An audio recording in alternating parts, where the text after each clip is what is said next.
Hello srácok! Üdv újra a parton! Egy otthoni parton, én kecskeméti gyerek vagyok, és Kecskeméten vagyunk a Szepitavon, ami egy speciális víz, 40 éve ásták legalább, de majd beírjátok kommentbe, ha mégsem, de szerintem minimum 40 éves a víz, viszont csak 4 éve horgászható, és nagyon jó gazdái vannak a tónak, rendben van tartva, nyilván tesznek bele valamennyi halat, de itt vannak a 40 éves meglepetések is, úgyhogy én azért szoktam többek közt kijárni, hogy összerakjam a cuccaimat a verseny előtt, de nem nagyon volt még olyan alkalom, hogy valami furcsaságot ne fogjak. Viszont a mai forgatás célja egyértelműen az, hogy találjak nagyobb testű halakat a keszegek között, nem feltétlen pontyokat, nagyobb dévérekre, esetleg kárászokra gondolok itt, és ehhez szeretnék egy jó helyet választani. Itt benne a sarokban én még nem horgáztam, megmondom őszintén, lustaságból nem jöttem át. A 15-16-17-es tégek szabadok most, és ki szeretném találni, hogy hova üljek le. Sokan kérdeztétek korábbi filmek kapcsán, hogy választasz helyet egy ismeretlen tavon.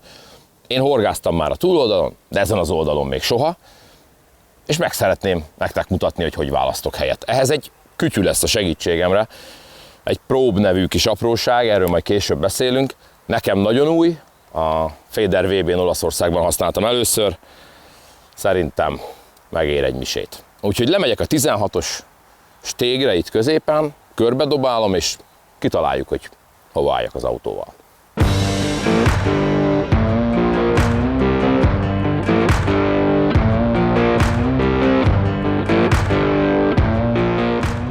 Ez a kis szerkezet egy mindössze 7 grammos műanyag blokkba öntött szenzorkupac, azért mondom, hogy szenzorkupac, mert legalább 3 szenzor tartalmaz, egy nyomásmérőt, legjobb tudomásom szerint valahogyan meg tudja mondani a vízoszlop magasságát, egy hőmérséklet és egy fényszenzort. Nagyon fontos, hogy a radarokkal szemben ez nem föntről mér lefelé, hanem lent a fenéken húzva mondja meg a felette lévő vízoszlopnak a mélységét, magasságát. Ahhoz, hogy el tudjam dobni, hebriköltem szépen egy ilyen kis MacGyveres megoldást egy vastag fluorokarbonon, egy kapocsal és egy 50 grammos súlyjal. A klipsz be van akasztva 70 méterre. Ezt most be fogom dobni 3 irányba, és nagyjából be fogom lőni, hogy a 3 stég közül melyiket válasszam így tavasszal, nyárfaszösz hullás idején, melegedő vízben.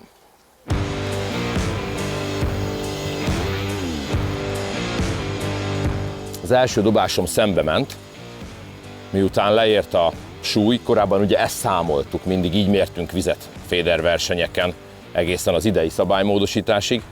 Szóval amikor leért a cucc, akkor egyből lassan elkezdem tekerni.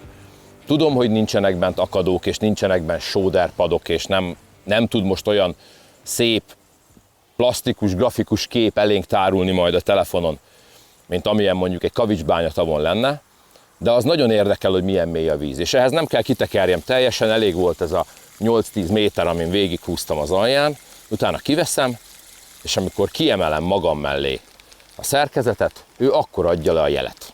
Tehát nagy különbség a radarokhoz képest, hogy nem kell végig kontaktban lennie. 2 méter 40-es víz van, ez a 240-es víz, 230, 240, ez egyenletesen itt van velem szemben. Most eldobom jobbra.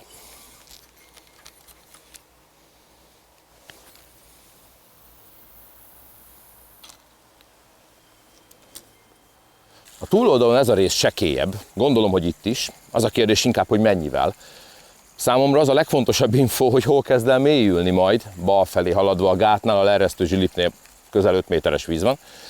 Mert én valahol ott szeretnék majd horgászni, ahol már a sekélyből elmozdulunk a mélyebb felé. Na nézzük.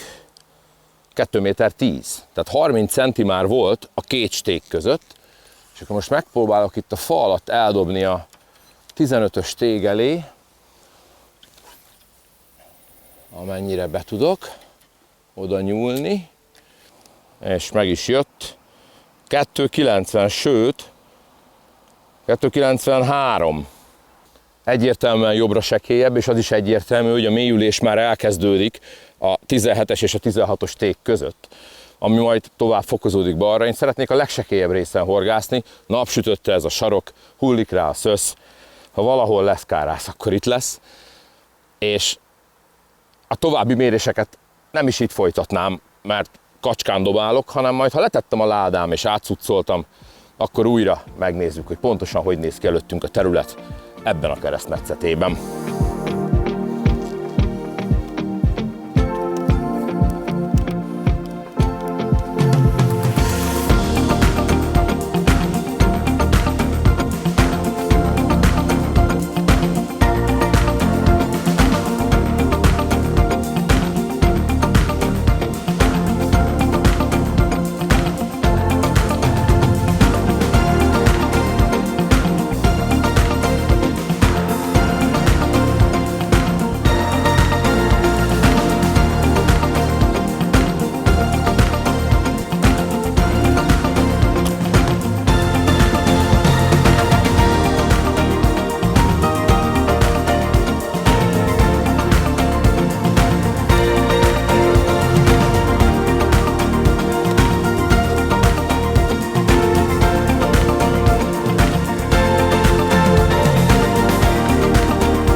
Pikpak összeraktam a cuccomat, legalábbis ti ebből nem láttatok semmit, hogy mennyit szenvedtem vele, de most már itt ülök, 4 bot kint van, és 2 távolságot húztam, egy 39 métert, amit még könnyen meg tudok dobni a 330-as MQ-val, és egy 69 métert, amit mindennel meg tudok dobni, meg hát egyébként is ez egy szép szám, nem? Rengeteg pozitív emlék fűződik hozzá, mármint, hogy sok halat fogtam, na jó, hagyom is, dobom a 69-et, még mindig a mélységmérővel. Ugyanis nem vagyok benne biztos, hogy milyen szöget dobjak. Megint csak ott tartunk, ahol egy versenyen korábban számolgattuk volna a süllyedést különböző méretű olmokkal. Itt most erre nincs szükség. Ezt a közel 70 méteres távot megnézzem magammal szemben, és megnézem egy picit a fák felé, a bedőlt fák felé, ahol az előbb vadászott az a game, mert lehet, hogy jó lenne még közelebb kerülni a rézsű aljához. Itt 2 méter 10-es víz van, ez teljesen tiszta, ilyesmit mértünk, amikor idejöttünk. És most akkor egy dobás kicsit a fák felé.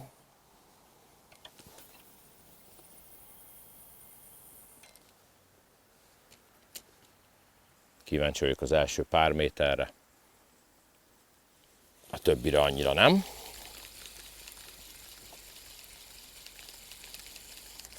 Egyébként csak, hogy ne tűnjék ámításnak a dolog, mindjárt dobok egy rövidet, és akkor megnézzük, hogy milyen előttünk a rézsű itt a stéglábnál. Nem szeretnék ma ott horgászni, hosszúkat szeretnék dobni, de azért megnézzük. Ott már csak 1,80. Tehát ahogy kitettem a fa felé, már 1,80. Maradok én inkább szemben, ez a 2 méteres víz jó lehet, a tó jó része 3,5-4 méter mély, a túloldal említettem, hogy közel 5. Ez a felénk eső rész, a sekélyebb, ez a 2 méteres mélység nekem jó lesz, és akkor most megmutatom, hogy mi van közvetlen előttünk, csak így beejtem mondjuk 12-3 méterre, és lassan kitekerem végig. Ha egyenletes tempót tekerek, és mondjuk ez be van klipszelve 15-re, nincs most, de nagyjából oda esett. Szóval, hogyha egyenletes a tekerés, akkor a csúszkával pontosan meg tudom nézni, hogy hol kezd el emelkedni, hol van benne esetleg egy törés, mint mondjuk Velencén egy patka, de ennél sokkal finomabb dolgokat is, szinte centi pontos a dolog. Itt a képünk, tehát ahol magam elé belendítettem, ott 2,2-es víz volt, és hogy jöttem fel, a stéglábnál is megmaradt ebből a felemelés pillanatában még 1,70, 1,60, körülbelül innen vettem fel az olmot. Nagyon mély víz van itt rögtön alattunk, szóljon a peca, 39 és 69 méterről.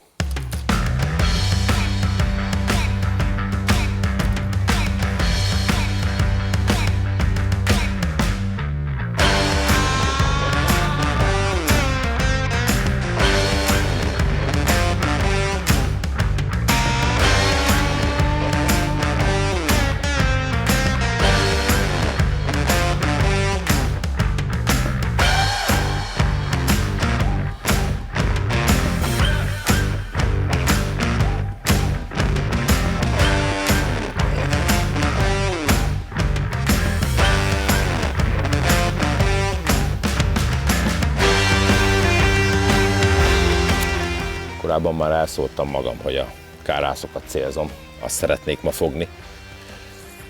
És ehhez nem szeretnék túl sok élőanyagot használni, vagy legalábbis nem a hosszú távon. A rövid távot azt terveztem kis csontival, vágott gilisztával megetetni, de a hosszú óvatos lennék, ugyanis nagyon sok a keszeg. Mindenféle keszeg. Bodorka, karika, dévér, főleg dévér. És ezért már intenzíven esznek a halak. Nem akarom, hogy belőlük legyen ott nagyon sok. Ezért üres kaját kevertem, teszek bele egy kis szecskázott kukoricát, és dobok egy 5-6 kosarat erre a benti távra.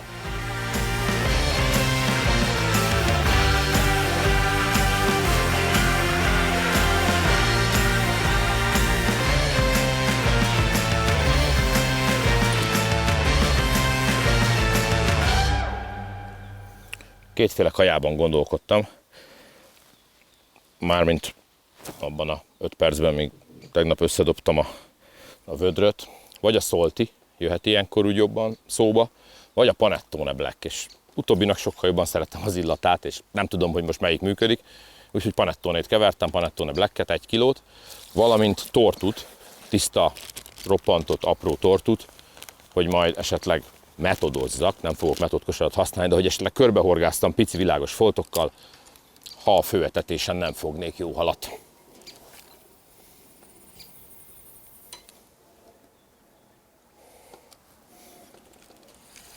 Azért nyitott windowval alapozok egyébként, hogy ne ücsörögjön az iszapon egy percet se, egyből ki tudjam belőle rázni. Horgászat közben már nem biztos, hogy így lesz, főleg, hogyha használok majd élőanyagot. Na, még egy utolsó. Megpróbálom pontosan. Nyilván állva sokkal könnyebb pontosan, nem is tudom, miért nem álltam fel eddig, de most felállok hozzá.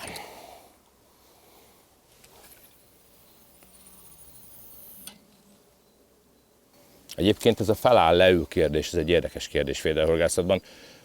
Hosszú dobásoknál hiszem, hogy pontosabb állva, jobban kifejthető az erő, így biztosan nem lesz rövid a dobás. A rövid alatt nem azt értem, hogy nem megy el a klipszik, hanem hogy nem megy el szépen a klipszik.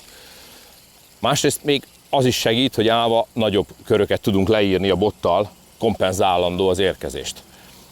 Rövid távokon, gondolok itt mondjuk 50 méter alatt, szerintem ez fordítva van, sokkal statikusabb ülve, kisebb kompenzációra van szükség, kisebb erőre van szükség, szebben lehet betenni a rövidebb távokat ülve maradva.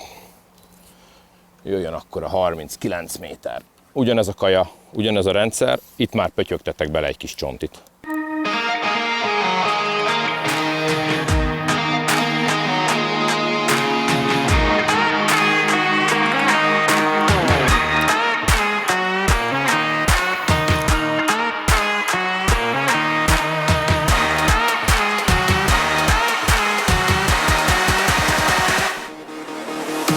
Nem is etetek sokat, ez a 3 kosár szépen egy helyre ment, ugyanis ezzel fogok kezdeni, és az első 15-20 perces peca nem más, mint az etetés folytatása.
Na, ez megvan. A foglalkozás elérte célját. Köszönjük szépen, sziasztok! De nem ilyen komolyan. Csak örülök, hogy van kárász, és sikerült belőle fogni. Nem minden alkalommal sikerült, mikor itt voltam. De így tavasztal azért van rá esély, és a tógazda kérésére szágba is gyűjtjük őket, mert ismeritek az erre vonatkozó szabályokat. Ő tudja, hogy mi a terve velük. Én horgászom tovább. Egyébként gilisztára jött, csontival csak apró halak csipkedtek. És még mindig 39 méteren vagyunk a főtávon. Mi lesz majd, ha bemegyünk?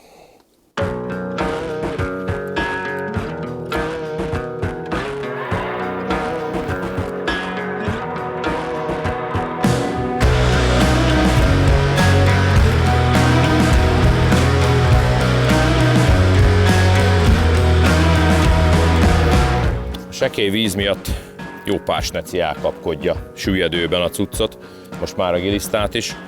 Ez a hátrány annak, hogyha a sekély részt választjuk, nem lenne ilyen gondunk már egy-két hellyel odébb sem. De én ezt nem bánom, mert már jött egy kárász, és hiszem, hogy több fog jönni tavasszal felmelegedő vízben, a sekélyebb részen, mint a mélyeken. Úgyhogy ha elkapkodja, majd kap 3 számmal nagyobb horgot, meg 2 szál gilisztát, aztán küzdjön azzal.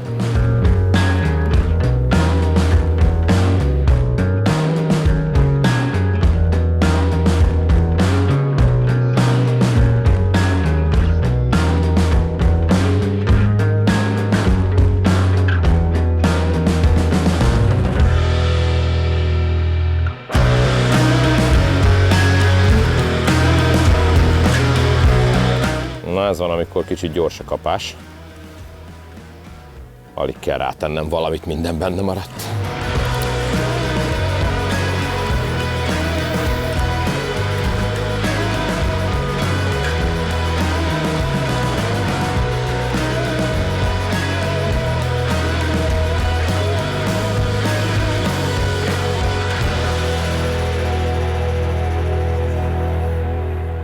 Egyre több keszegünk van.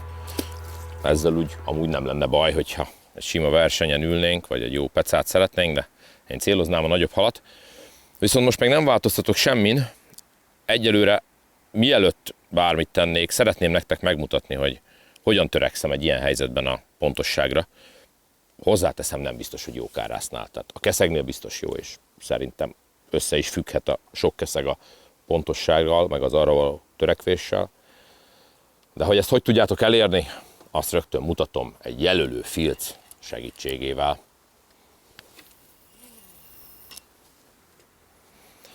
Ahova horgászunk 39 méterre, az ezen a klipszen értelemszerűen be van akasztva, minden dobás ide megy.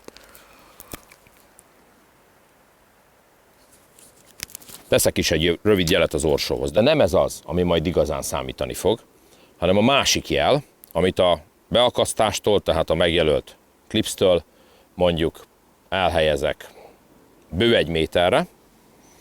Közben, ha valami megeszi, akkor sorry. Ahhoz, hogy meg tudjam őket különböztetni, ahhoz oda én egy szaggatott jelet teszek, így szoktam csinálni. Fonotton is jól látszik, egy sötét színű süllyedő monofilon, meg aztán végképp. És a trükk majd ez lesz, hogy amikor horgászom, akkor ezt a jelet hol látom. Ezt nem fogom látni, mindjárt tudatom is, hogy miért, csak újra dobok. Nem ette meg senki.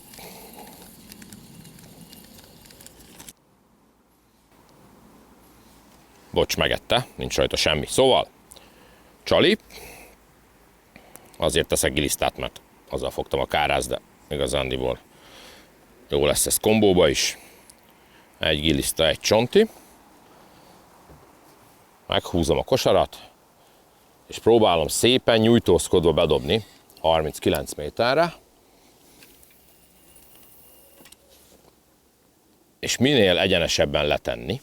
De így is keletkezik has. Fújdogál a szél, van egy mélység, már tekertem rajta körülbelül 40 centit, majd amikor leteszem az állványba a botot, exaktabb bottartó állványban nézni ezt, mint kézben, akkor látjátok, hogy a megfeszített zsinórhas után a keverő gyűrű fölött van egy picit ez a jel. Erről beszélek itt. A másikat már föltekertem, hiszen a locsanás után valamennyi zsinort azért rátettünk a dobra. Ez így oké. Ezt most látjuk, hogy így van. Na de mi történik a következő dobásnál?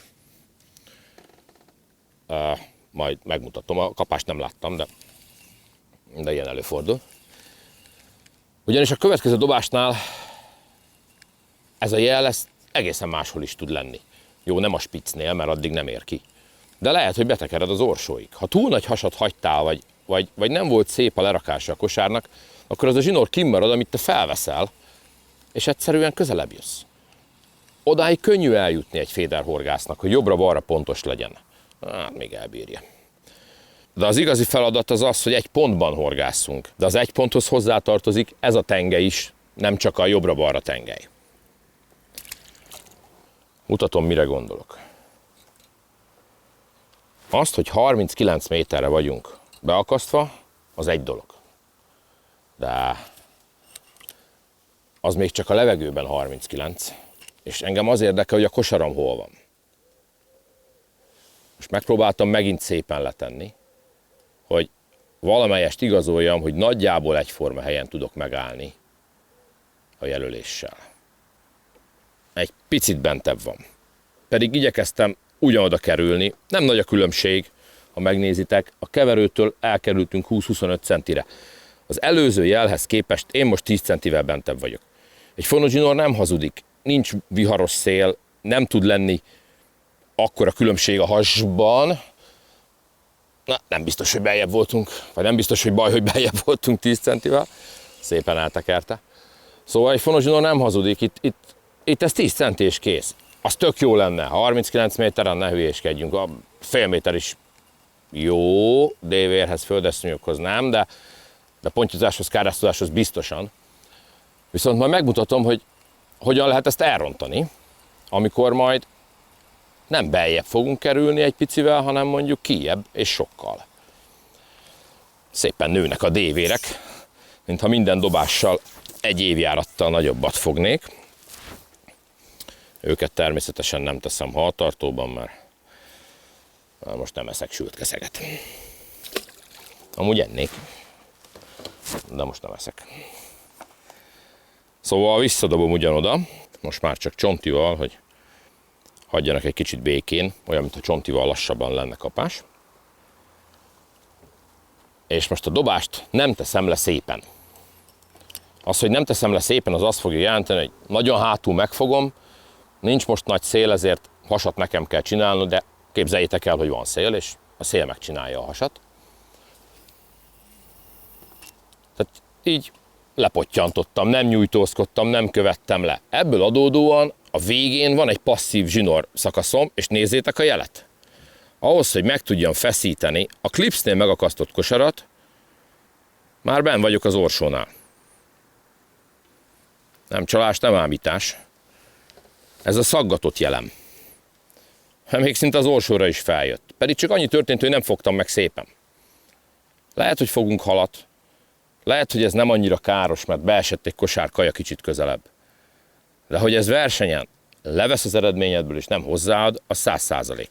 Ugyanis ez a jelölés eddig ott volt a két gyűrű között. Mennyi lehet ez? 70-80 centi. Ez a pontatlanság már egyszerűen sok. Hiába van a klipsznél megakasztva, túl be van tekerve. Remélem ez így átadható ez az igény. Szerintem fontos az, hogy minden egyes alkalommal, és most már tényleg csali nélkül üres kosárral fogok dobni, vagy inkább csali nélkül telivel. Gyorsan lekapom még ezt a dévért, mert azért sok mindent lehet mondani a szepitóról, de azt, hogy nincs benne dévér, azt nem. Vannak kilósak is, csak azt nem így kell fogni. Szóval gyorsan visszadobom üres horoggal a kosárral, hogy ne egye meg semmi, míg megmutatom, és most megint bedobom szépen. Emlékeztek, az előbb betekertem az orsóig, most szépen tettem le, ott van a második gyűrűnél. Ha mélyvízen horgásznánk, 4-5 méter mélyvízen, akkor ez a has kifejezetten nagy lenne. Emlékszem, amikor ilyen 10 méter mély pályákon kellett VB-ken pecázni. Az első 2 nap csak próbáltam hozzászokni a hashoz. Nem a jobbra-balra hashoz, ehhez a hashoz. Főleg monofillal.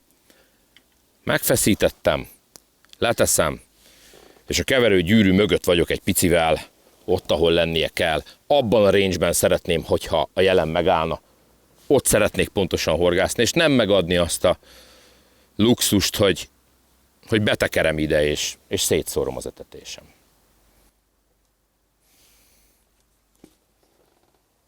Üres horogra nem jött.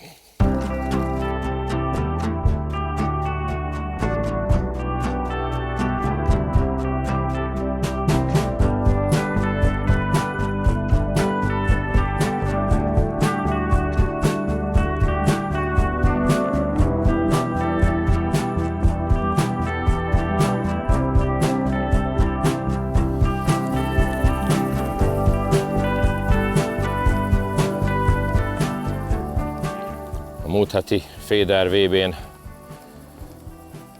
fél karomat odaadtam volna egy ilyen kapásért. Volt olyan nap, hogy nem volt kapásunk.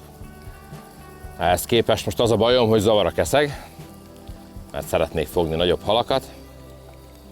Itt az idő, hogy elvált, csak gyorsan jönnek, egymás után jönnek, nagyon hegyben állnak.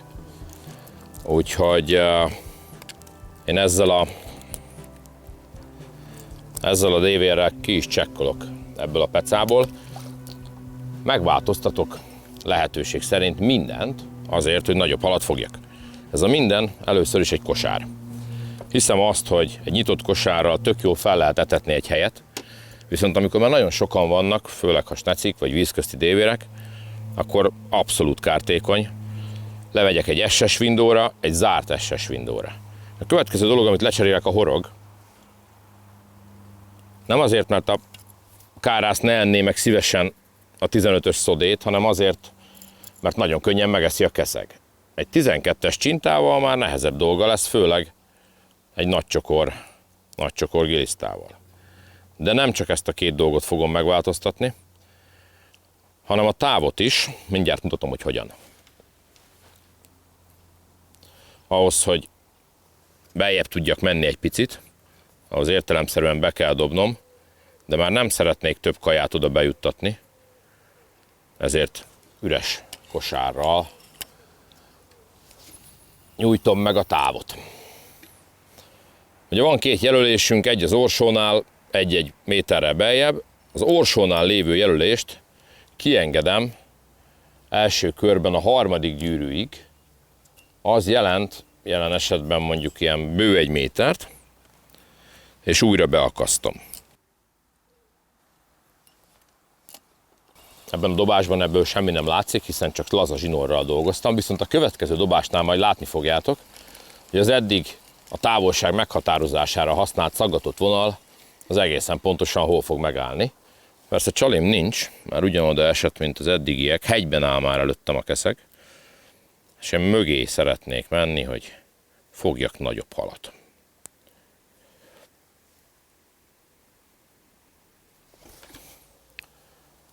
Laza kaját teszek a kosárba egyelőre, viszont később lehet, hogy majd az jön, hogy atomra bele fogom nyomni, de erről, ha eljön az ideje.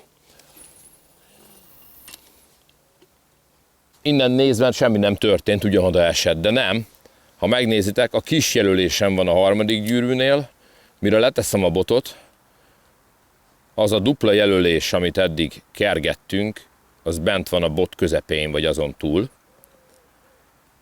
Ez így azt jelenti, hogy amit ráhúztunk nettóban, mondjuk métert, az meg is jelenik a távolságban. Tudok majd többet is. Ha szükséges, megyek még messzebb. Tudok egy kicsit jobbra, kicsit balra dobni, hogy keressem a nagy halat, de inkább maradnék vonalban, és mennék beljebb. Akár 2-3 méterre is eltávolodnék ettől a hömbölgő, mindenféle méretű halat tartalmazó aktív etetéstől. Teljesen normális, hogy ilyenkor azonnal beleúszásokat látunk. Hát képzeljük el, mi történt. A kosár be van téve 1 méterrel beljebb, a főzsinorunk gyakorlatilag keresztül megy az etetésen, és mivel nemrég hagytuk abba az intenzív forgászatot a nyitott windowval, ezért ott még sokan vannak. Beleúszkálnak, van, hogy repül a bot, van, hogy csak lassan mozdul. Ezek egyike sem kapás. Továbbra is a jó kapást várjuk, amikor Szabó Bence szavaival élve, hogy behimbálja. Ugye ki mit himbál, itt a kárász a spiccet szokta. Még nem kezdődött. Talán most volt egy kapásszerű dolog, de szerintem még ezek is beleúszások. Na ez már kapás. Nem mondom, hogy biztosan kárász, de biztosan nem steci.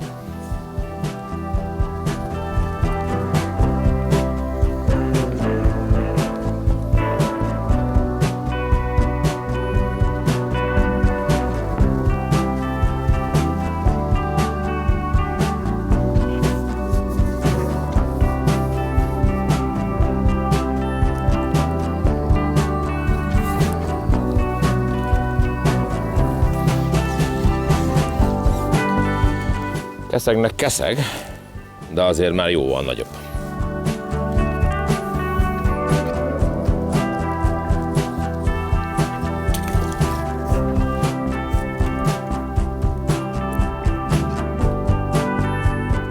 Alig nyomtam bele a kaját ebbe az zárt windowba, mondjuk a panettone tapad rendesen. Benn van 2-3 perccel az előző tömés után, és nem is nyúlok hozzá, dobom vissza ugyanoda, bentebb 1 méterrel.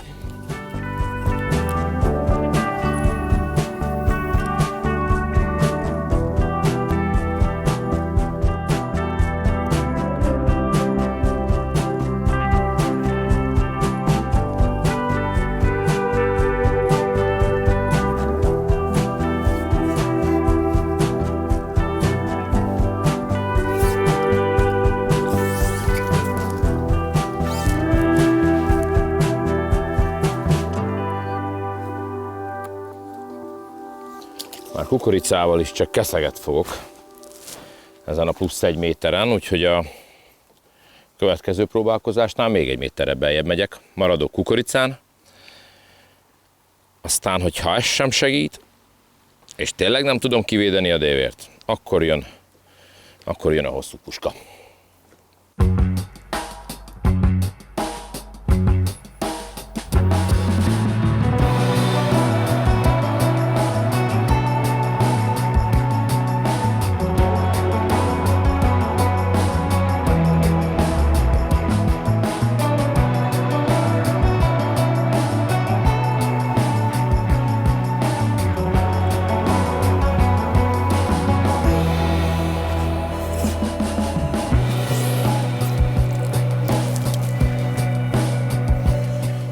Kukoricával is dévér jön. Azt hiszem itt az ideje, hogy egy újabb métert ráhúzzak, és tényleg máshogy etessek. Szinte csak kukoricát fogok dobni oda bentre. Aztán, hogyha ez se segít, akkor megyünk a másik távra, irány a hosszú puska.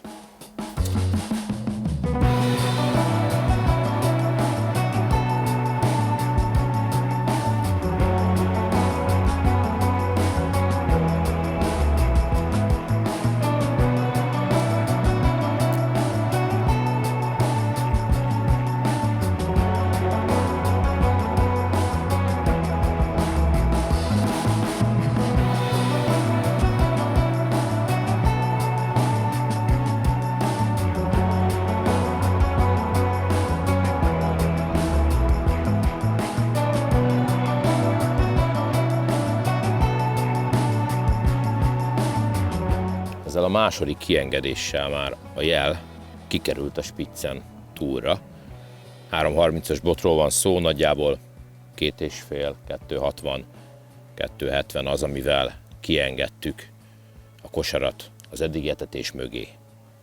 Hogyha itt sem tűnik el a kiskeszeg, és kukoricával nem tudok kárászt fogni, akkor azt az egyet, amit fogtam, azt tudjuk be a szerencsének, és el fogok váltani a 69-re, mert ugye az egy sokkal szebb szám.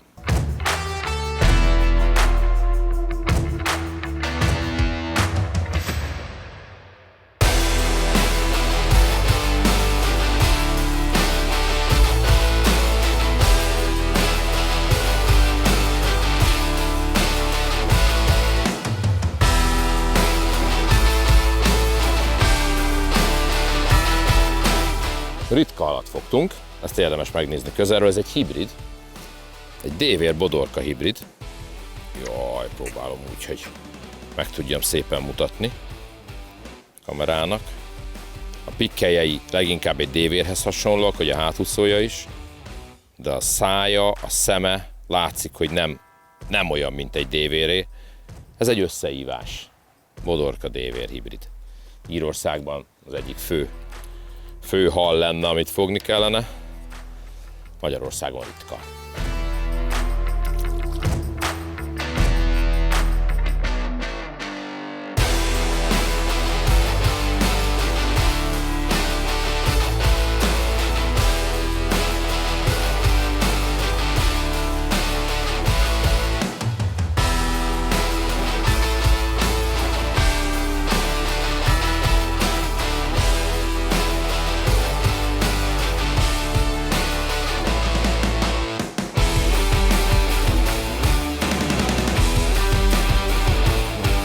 Mivel az új Racer X botok közül a 330 LQ-kat a Sivák Matyi lenyúlta, azért csak egy MQ-t tudtam magammal hozni, ezek még mintabotok, de pont ugyanilyenek lesznek a végsők is.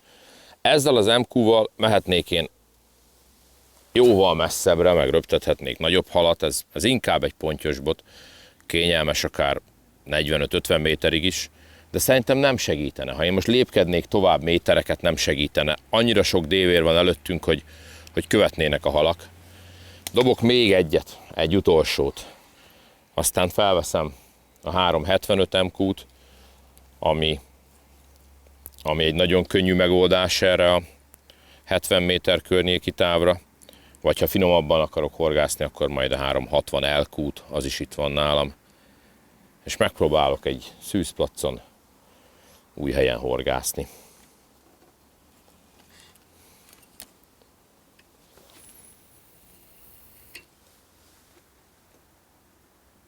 Lehet, hogy a sok élőanyag, beszélünk egy maréknyi csontiról, lehet, hogy a kukoricapép, lehet, hogy egyszerűen csak a távolság, de ez rengeteg keszeg. Ebben nagyon nehéz lesz szép halat fogni, úgyhogy ez a kávé most lefőtt, cserélek botot.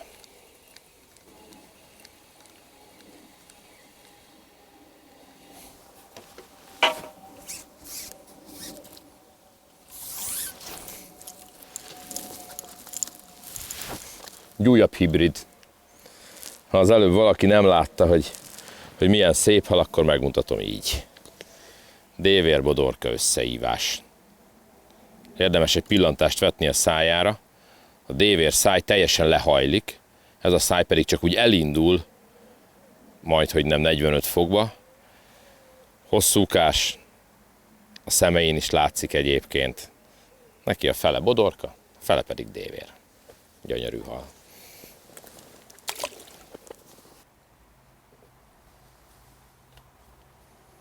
A csonti csalizást itt már teljesen kihagyom, csak gilisztával fogok csalizni, csak zárt kosárral fogok dobni, és hát próbálok 4-5 perceket horgászni, ha a hal is hagyja. Az elején, az előző távon, amikor nem volt kapásom, 2 percenként újra dobtam, én magam csobogtam fel a helyet. Megpróbálom ezt a hibát most nem elkövetni, és ott maradni nyugton 69 méterem.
volt eseménytelen a távváltás. Rögtön az első dobásra volt egy klasszikus kárász kapás, az a húzom, visszaejtem. Sajnos nem akadt meg. Aztán a következő dobásra fogtam az előbb látott kárászt, viszont azóta volt egy luftom, és szerintem most van egy keszegem. Nem megy ez örökké, olyan, mintha ez a siserehad, nem tudok most szebb szót használni erre, ez a rengeteg keszeg lerohanna mindent. Talán láttátok az előző kárásznál, hogy ki se oldódott a kaja, pedig bent volt egy ideig.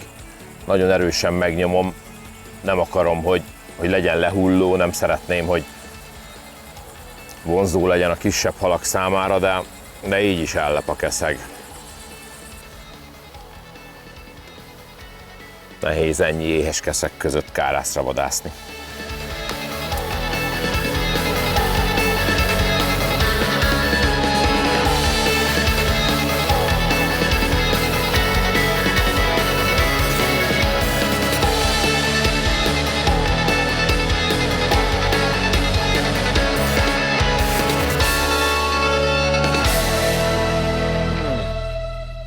Ha már láttam egy 100 kapást biztos, de ilyet még csak ezt az egyet. Repült a botom, és azért nem vagyok teljesen biztos benne, hogy mit fogok, mert fogtam már egy keszeget ma kívülről, és azok tudnak ilyen kapást csinálni, vagy esetleg éhes nagyobb halak. Ezen a boton rakós gumi van fenn, vékony, tömör rakósbotban használatos gumi, ami óriásit nyúlik, így kikompenzálja a kis horgokat. Na nem, mintha kis horoggal horgásznék, csak a VB-ről ez maradt fent, és emiatt kevésbé érzem a fejrázást.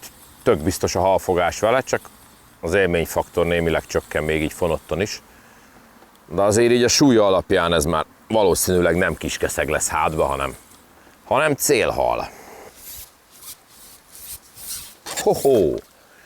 De komoly hal! Nem kárász, de nem is dévér, hanem régóta nem látott méretű karika.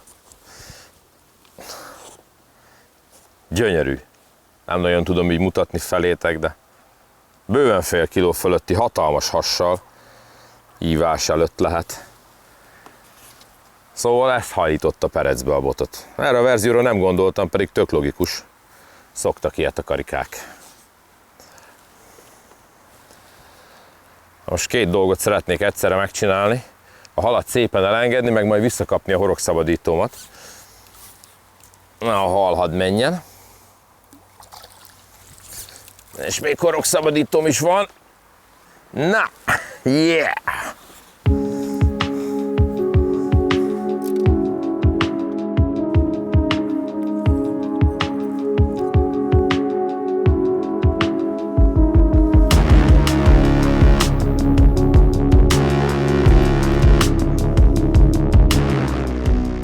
Joggal merül fel a kérdés, hogy egy ilyen pici kosárba atomra benyomott etetőanyag, mutatom. Szóval, amit így beleteszünk és lesimogatjuk a szélét, az hogyan dolgozik peca közben? A válasz nagyon egyszerű, sehogy. Ez bemegy, leér a fenékre, és azt gondolom, hogy ezzel tudok most védekezni a kishal ellen. A kishal szinte biztos, hogy nem teljesen lent van, hanem egy picit fenék felett. Így nem húzok csíkot, lemegyek az aljára, és hogyha tudok időt tölteni, akkor a réseken, meg az ablakon keresztül bizonyára lazul annyit, hogy bevágáskor szét tudjam szórni. Tehát nem a dobáskor etetem, hanem inkább bevágáskor, vagy kosár kivételekor tudom szétszórni a tartalmát lent az alján, nem pedig behullóban. És azt hiszem, ez segít most nekem ezen a hosszabb távon a keszegek ellen nagyobb halat cserkészni.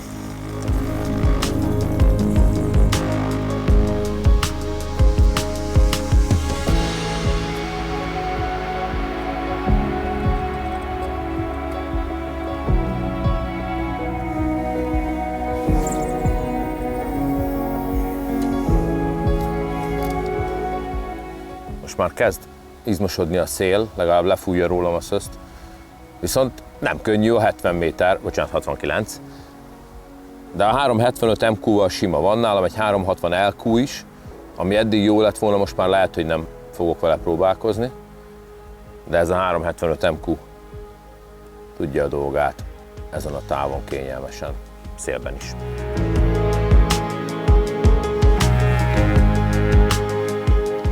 Hát ez már túl gyors kapás volt ahhoz, hogy igaz legyen.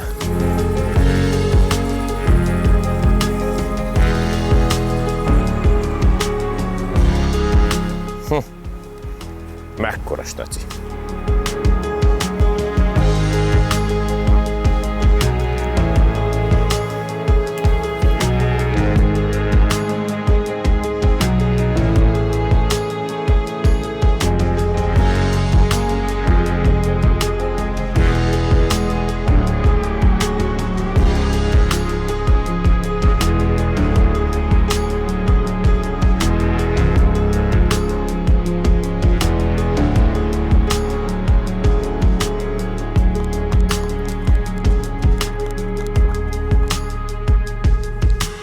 Fellelkesültem a kárász meg a nagy karika után a benti távon, de sajnos ugyanaz lett a helyzet, mint a röviden.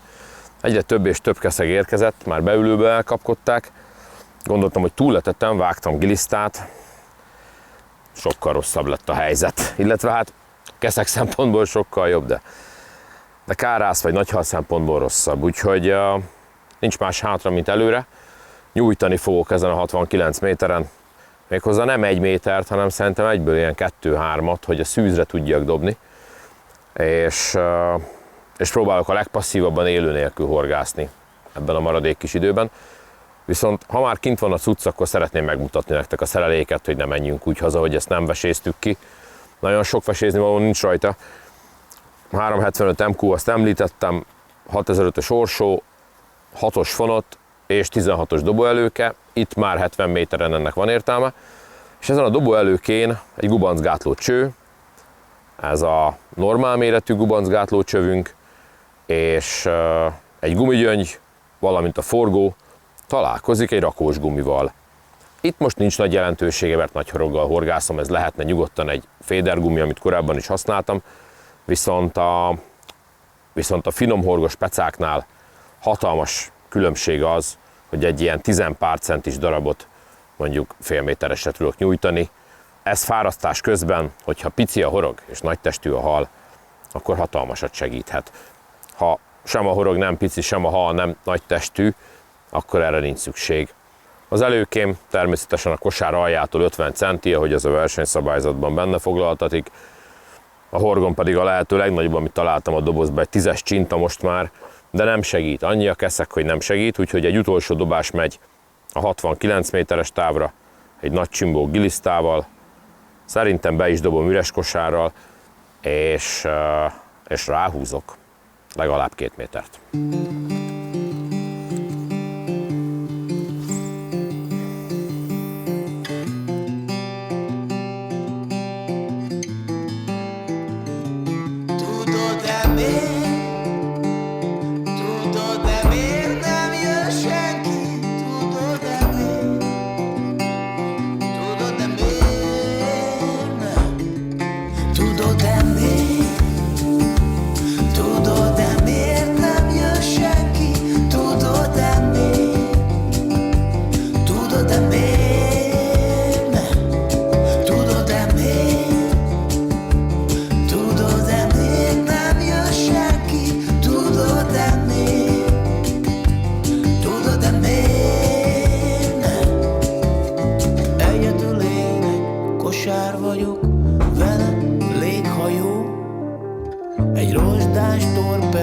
Vagyok egyedül, árnyék sétáltató. A rozsdás torpedó 51 éve úszik a cél felé.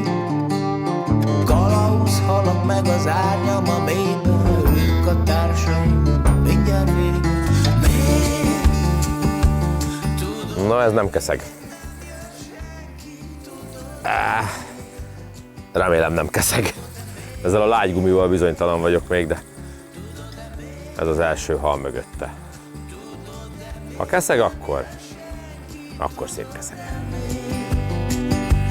Tudod-e miért nem?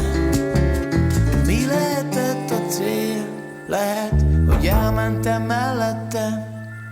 vagy egy várhatatlan pillanatban, majd meglátjuk, inkább nem. Nem keszek. Nem is tudom, már megszoktam a rengeteg rozsdát, az olajfoltokat a kikötőkben, a delfinek szobrát, a kalauz halakat a mélyben, az árnyam, az eget, ahogy a vízen át láttam a kékjét, a fehér füstöt az égen, hogy tűzijáték van minden délben. Miért? Tudod-e miért nem jön senki? Tudod-e miért? Tudod-e miért nem? Tudod-e miért?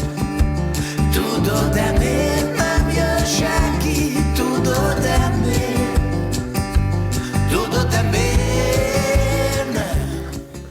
Hazai kárászok Kecskemétről. Nekünk itt a Homok Metropoliszában ez nagy dolog. Nem horgászhattunk ilyen halakra korábban.